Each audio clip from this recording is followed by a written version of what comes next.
introduce. Yes, madam.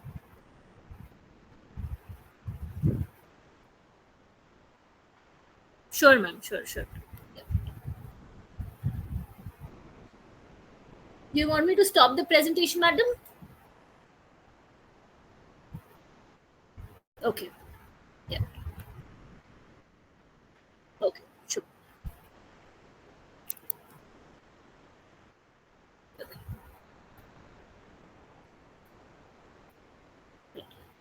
So we will be talking about the agenda for today will be introduction to classical computing and quantum computing basics, foundation of quantum machine learning, key algorithms in quantum machine learning, applications of quantum machine learning.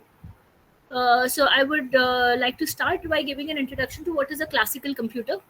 So a classical computer is nothing but any computer which is not a quantum computer is a classical computer. From your laptop to your desktop to any computing device that you have is nothing but a quantum computer.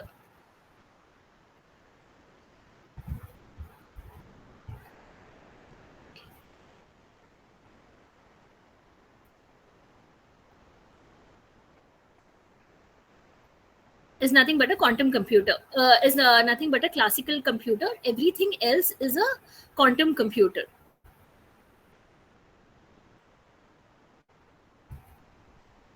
Now, let us look at what is meant by computing. So, the basic task over here is when you have a physical simulation of an algorithm which is coupled to interpretation. So, when I give a physical simulation of an algorithm and which will execute itself and you will come to an interpretation that can be thought of as a computing.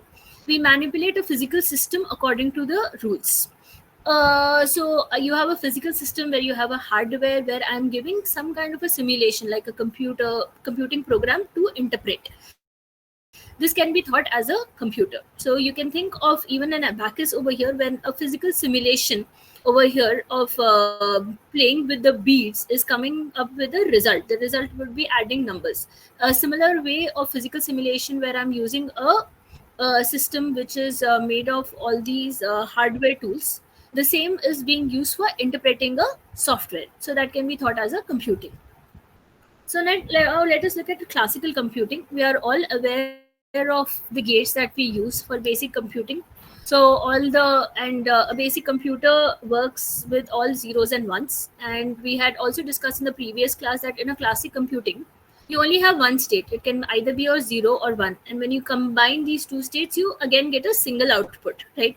So I have multiple. If we know that we have multiple gates, we have OR and XOR. All these gates, all of them have a single output giving a, even if it take multiple inputs, the output is a single output that you get from the system. That is how it differs from a quantum computing. So now quantum computing is based on quantum mechanics. So a traditional system like we studied earlier is basically which has zeros or ones. Now quantum computing is a state in which I have both the information which is present at the same time. For example, when I'm tossing a coin, I can either get a head or a tails when I'm doing it through a classical system. But when I'm doing it through a quantum computing, it can hold both the states of either 0 or 1. So if you look over here very closely, this bit that you have over here, 0 and 1, is a classical bit example that we use in a classical computing. Now this is a qubit, which is nothing but a quantum bit, which has both the information present in it at once. So you can think of a bit, quantum, our regular classical computer as a two-dimensional view. Now, a quantum computing bit is a three-dimensional view of a sphere, which can hold multiple values at the same time. So this property of having multiple values present in the same time is called superposition. And superposition is a technique or technology that we use for finding multiple information, processing multiple information at the same time. So let us look at how the superimposition works. See, if we talk about from the way of interference, if we have a constructive interference, that is two waves which are constructively being superimposed on each other, you will get a signal which is a much more stronger. For example, if you look at a chorus single, a chorus, the whole idea of having chorus is everybody performing at the same time to increase or enhance the volume or enhance the entire effect of the song. But in a destructive superposition, if you have two things which are coming at a different point, if there are two noises or two talks which are happening at the same time, you will not be able to hear either of them. Now, superposition in quantum computing is a constructive interference wherein these information are processed and their data is processed in a parallel view. See, you look at this. So this one information can lead to different information. You can think of it like how these days you'll see in a lot of movies you watch parallel universes. You can think of this information existing like that. You have parallel computing, parallel information which is kept in a different this can be found in the different interference. Okay, so now what is meant by quantum computing? I had given a similar example. This is the Schrodinger's cat. If you look at this, so Schrodinger, a very renowned scientist, had also interpolated quantum computing. So the whole idea is a unitary evolution of the quantum states, wherein you do not have a single state of a particular element. An element or any information will exist in multiple states. So it is distinguished by the following features: entanglement, unitary evolution, superposition of states, reversible computation. So if you look at this, a particular classical bit which can either be 0 or 1, you look at a qubit over here, see that so many different states to 0 and 1, and there is an information which is a superposition of both 0 and 1 which exists at the same time. And probabilistic computation which is dependent on the probability. So even if I have 1% probability of an information for that particular output, then quantum computing will have a different state for it, and that state will be present inside the qubit and challenged with the current state coherence. So now if you look at this particular Schrodinger's cat, so there is a probability of Schrodinger's cat which is trapped inside a box to be either alive or dead. So the probability is both 50-50. So both these states will be active inside a qubit. Now, the computation unit, if you look at the quantum computing, it is very different from your regular classical computer. So the power scale will be exponential. So if I have n bits, if I have 1 bit, I will get 2 outputs. If I have 2 outputs, if I have 2 bits, I'll have 2 to the power of 2. So in the same way, if I have n bits, this can simulate exactly log n qubits. So that's a very large amount of data which can be processed. So and if you look at the qubits which are involved in this, they are not that many in number. So you would think that the amount of processing, for example, if I'm having an entire global cloud which needs to be processed, I just need 60 qubits. And for 1 million information, I need 30 qubits. So if you look at the exponential rise of data, the amount of qubits that you need are not exponential, right? So this is a very important fact where quantum computing is concerned. So now let me show you this small GIF which shows you how different one information, if you look at these particular balls which are falling into different output zones. So this shows that the input is coming only from one part, but because of the superposition of these different information, the output will be different in different sense. Okay, so for example, if I am looking at output which is 0, it is going to input which is 0, it is going to give me a different output. For an input which is 1, it is going to give me a different output. But this superposition allows us at a single point for me inside quantum computing to look at both the outputs. So now let us look at the difference between classical computing and quantum computing. A major difference between a classical computing and quantum computing is the states in which a qubit can have different states at the same time. A classical computing, if you look at this particular switch, it can allow only one value. You can think of it as a light switch, which can only be off or on. Whereas a quantum computing is a state in which I can have both the things happening at the same time. Now, as the power increases exponentially, it is proportional to the number of qubits. So as the power increases over here, it is in relationship. So if the power is increasing, my transistors and resistors should also increase at the same level. The problem with quantum computing is, as the systems need to be kept in a very cold environment. So in case they are not kept in the cold environment, the error rate increases, while a classical computer can work even at a room temperature. So where do we use this quantum computing? It cannot be used for your day-to-day tasks like how we use our traditional computer. So these are used for tasks which needs optimization, which needs simulation. So exploring information which where our normal science, our normal technology cannot go into, that is where we use classical computing. So now let us look at this qubit. So if you look at this qubit, you look it as a sphere. Uh, and this particular sphere has both the information which is 0 and 1. So you see the information, if you look over here, this is for representing zero probability. This is for if you think of this as a toss of a head or a tail, so you're getting two different superpositions over here.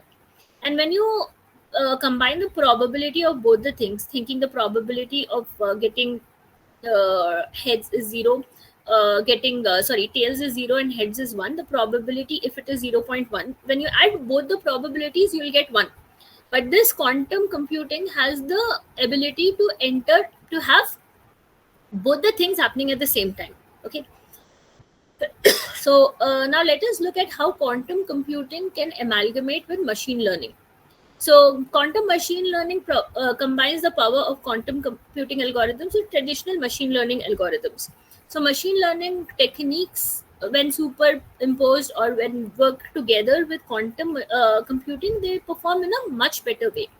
Quantum machine learning is an engineering system that operates according to the principle of quantum mechanics. So all the quantum mechanics principle, where we have qubits, interference, superposition, entanglement, all this are involved in generating machine learning algorithm.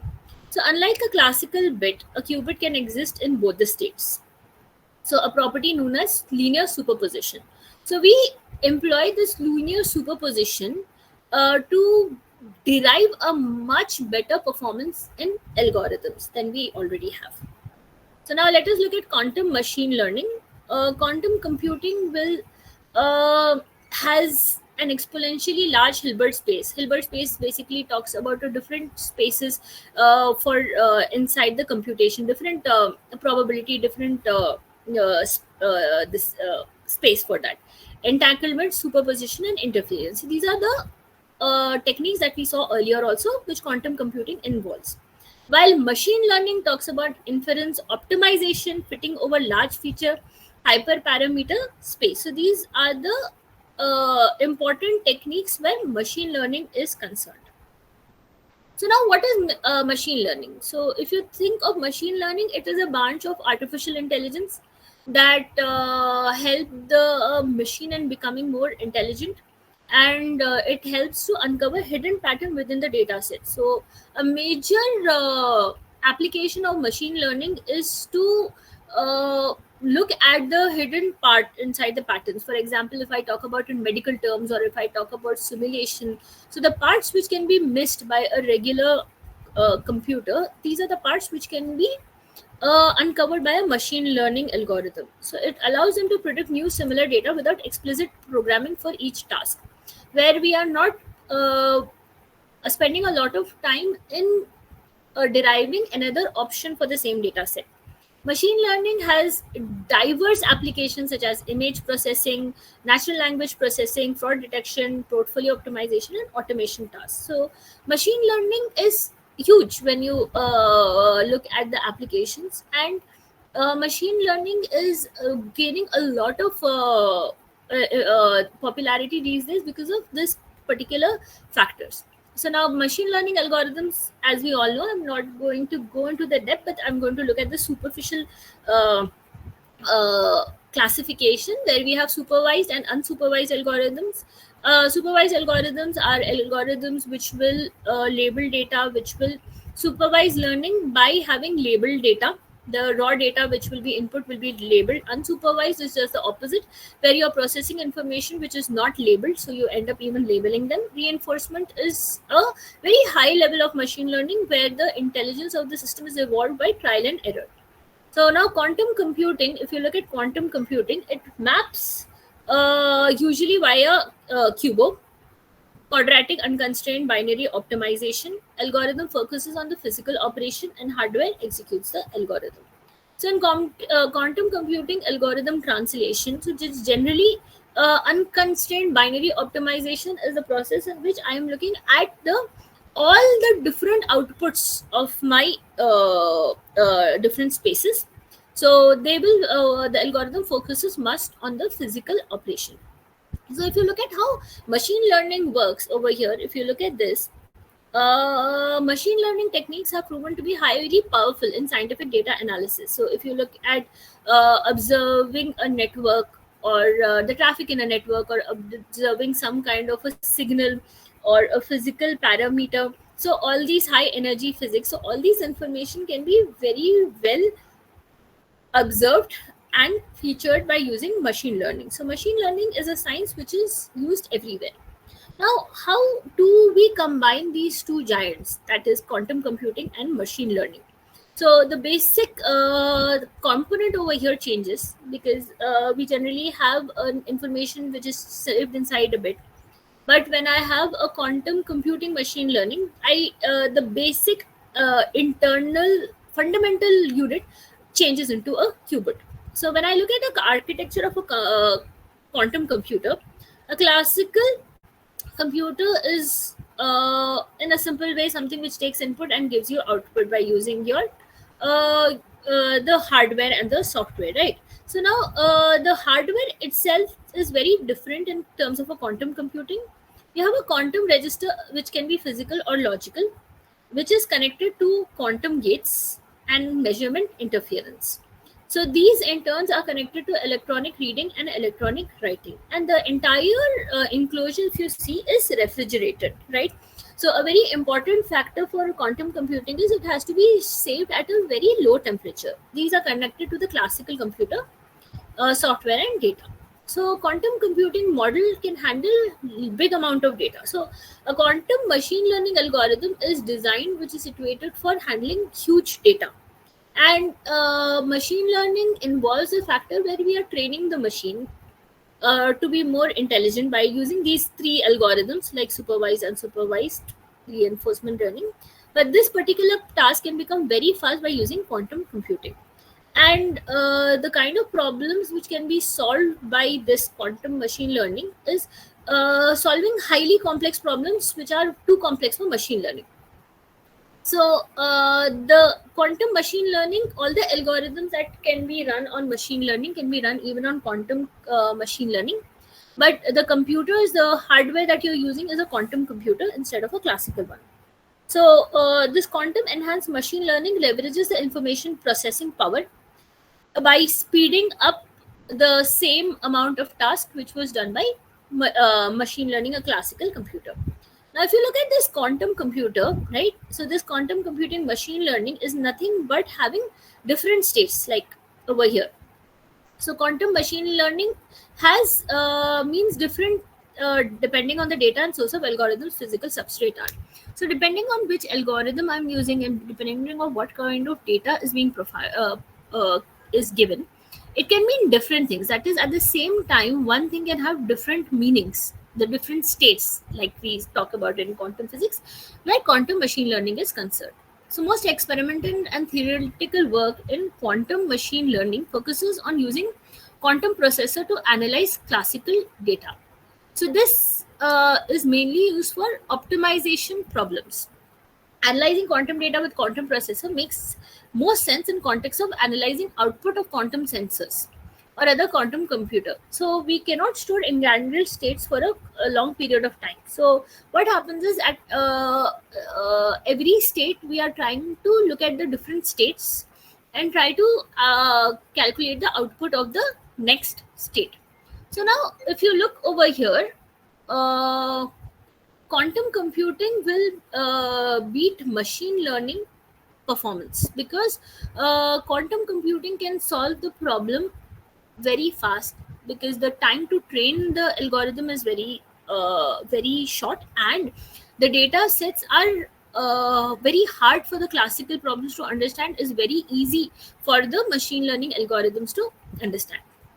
So now how can I combine quantum computing with machine learning? So it the challenges that we face with normal regular machine learning algorithms and artificial intelligence algorithm, the part where optimization is concerned, so we have a very big problem where we come to these algorithms. So these can be solved very well by using quantum computing. So the basic advantages over here is it is performing optimization through parallel superposition. So if we talk about dynamic programming also, it will calculate different states, and then it will compare the answers, and then it will give you the best, most optimized way.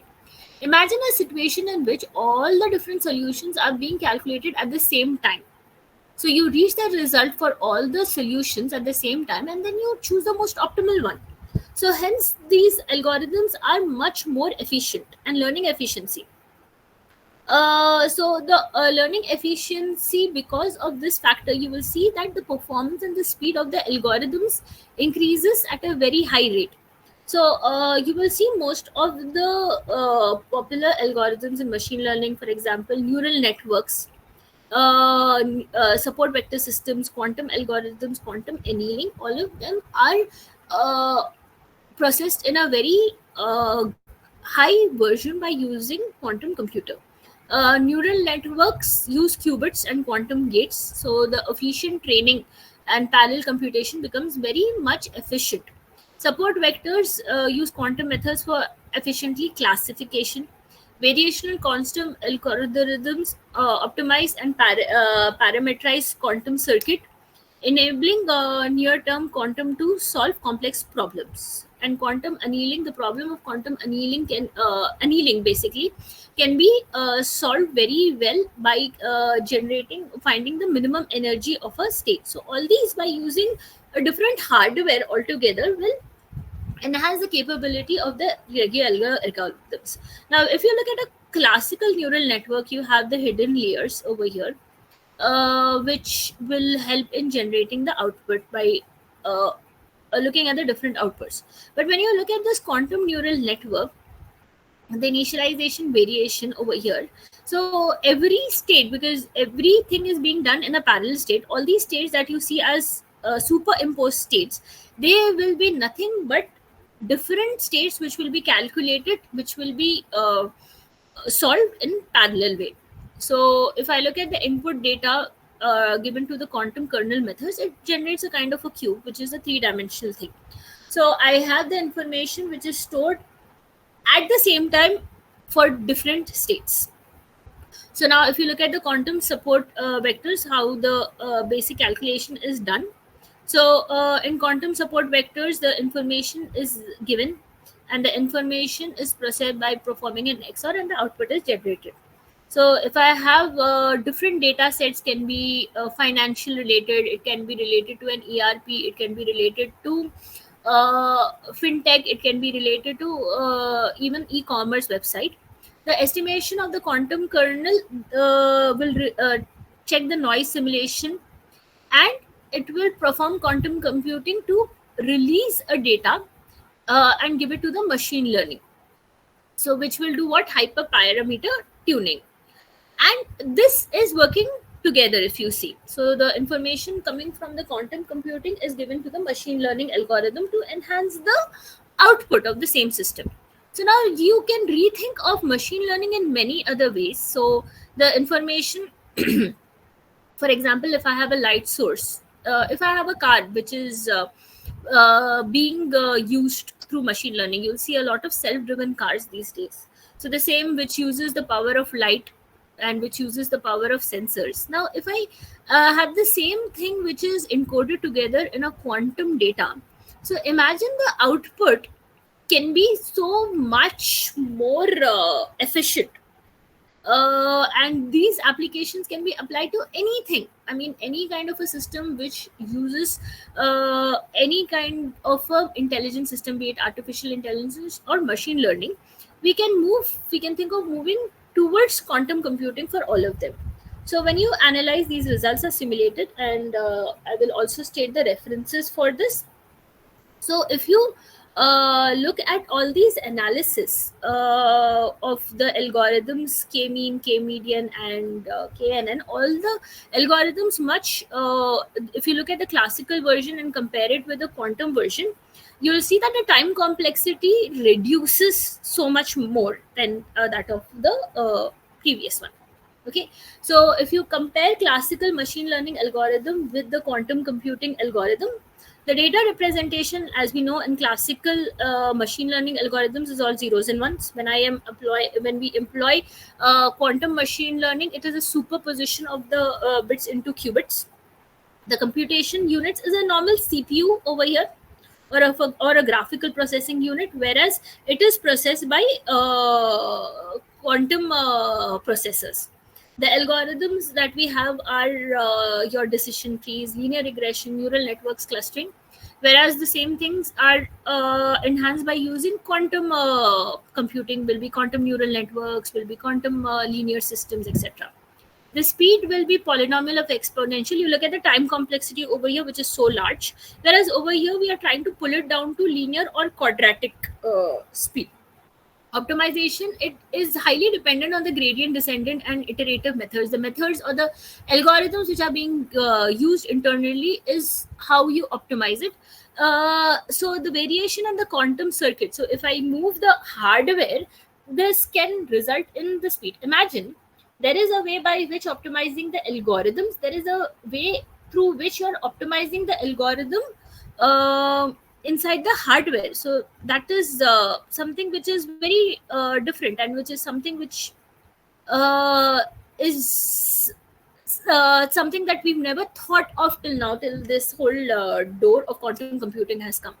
The challenges that we have in classical machine learning algorithms are of overfitting, whereas training times and the computation time, the amount of time that you take to train, the amount of time that you take in overfitting, that is, overfitting is a case in which you have trained the algorithm so well that they do not work well with any other input data, and computational cost. Whereas when you come to quantum computing, the problem that you have is noise inside the qubits will can result in faulty data encoding and data decoding techniques, and lack of large scale quantum hardware. So we are still at the budding stage where we are developing the hardware.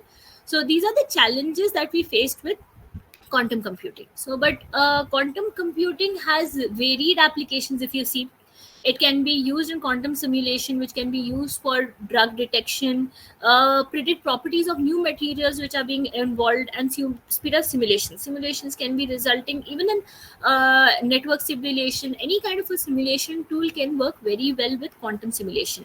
Enhanced quantum computing, since we are working in parallel, it will enhance the quantum computing. Classical data analysis using supervised and unsupervised algorithms can work very well and can be enhanced using quantum machine learning. And quantum machine perception, sensing, learning about exotic information, for example, there are so many different things about which have not been explored. If you look at physics, you look at chemistry, you look at the different elements of the universe, things which have not been explored can be explored very well by using classical quantum computing. So I would conclude by saying that quantum computing is a very powerful alternative to von Neumann architecture. Von Neumann architecture is nothing but classical computing. It specializes to its algorithm specification, and it is limited by severe engineering challenges. The challenges in terms of hardware, which I'm sure we will overcome as the time progresses. Machine learning will prove to be a very interesting application space for quantum computing if they go hand in hand. And quantum algorithms running on classical data are not very promising, so they will not work well with small data as much as they can work with big data. So quantum computing and machine learning together running on quantum data is a very promising feature that we have, and a very promising future, which, if implemented right. So these are few of the references I've used uh, while including the information that we have uh, today. So I would like to conclude by saying that quantum computing is one of a very important technology that we are heading towards, and it is something that we need to educate ourselves, and something that we need to come to terms with and accept it, because it is going to change the entire scheme of how the things are being processed. Thank you.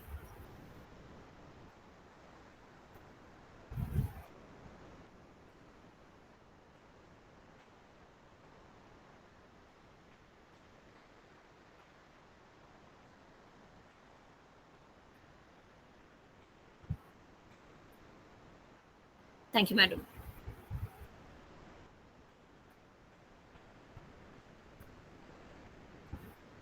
Hello.